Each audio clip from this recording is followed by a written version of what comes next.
So before we explore and ask the question, COVID, the current state, and gaming stores, I just wanted to check in and see how you guys are doing, because this is worldwide.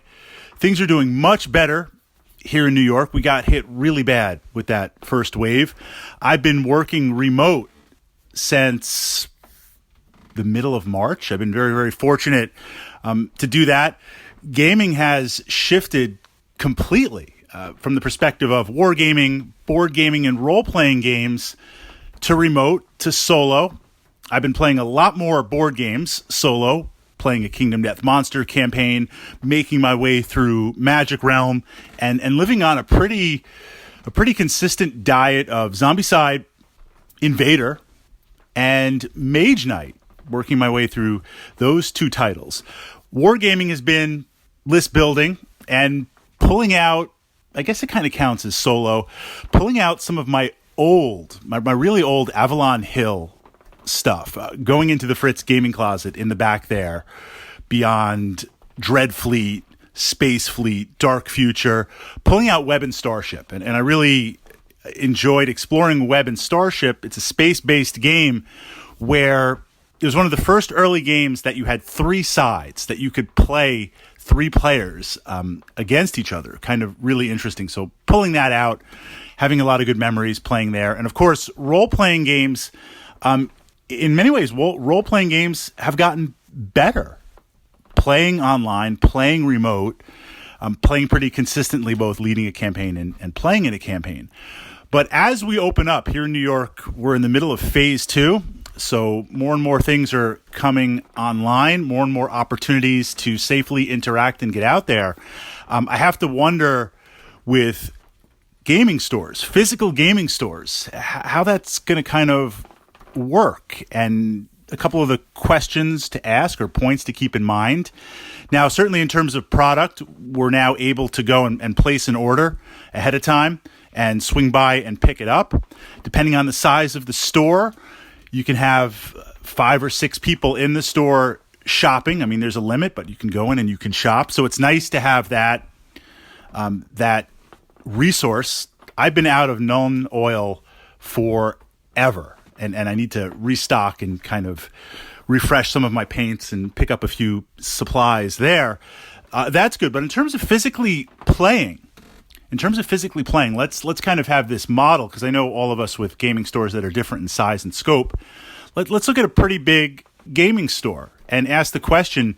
I can't see tournaments happening for a long time, for a while. I think till things are back to normal, whenever and whatever that means. Packing 40, 50, 60 players into there, whether it's Magic the Gathering or X-Wing miniatures. I just can't see that. I play X-Wing. If I play any game competitively right now, completely tournament focused, throw that narrative out the window. It is X-Wing miniatures, which is so unlike me because I consider myself a narrative player.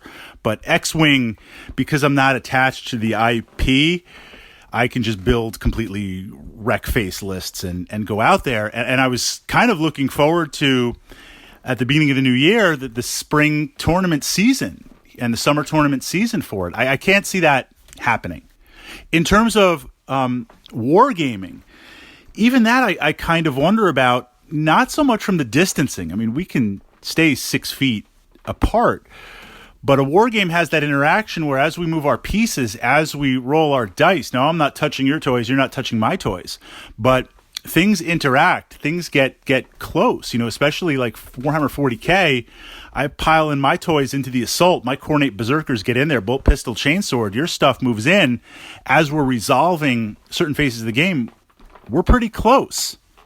So unless we're playing a game that naturally wants us to stay separated, I can't really... I wonder how that's going to work, I guess, is the question. In terms of role-playing games, I could see small role-playing games happening without any adjustment or without any problems. If you have a reasonably sized table and you have 4 or 5 players equally spaced out, the interaction in role-playing games, obviously we're not going to use miniatures, we're not going to use maps, we're going to go totally old school. But I could see something like that working. And before we even get into Magic the Gathering and Yu-Gi-Oh, Pokemon, collectible card games where you're just packing in back and forth, shoulder to shoulder, I wonder gaming stores that their business model, and that is a very, very effective business model, that have the collectible cards, I just wonder how that would happen, and pushing forward. So it'll be interesting to see as we move into Wave 3 and now gyms, hair salons, and really people-focused, service-focused stores as they come online here in New York.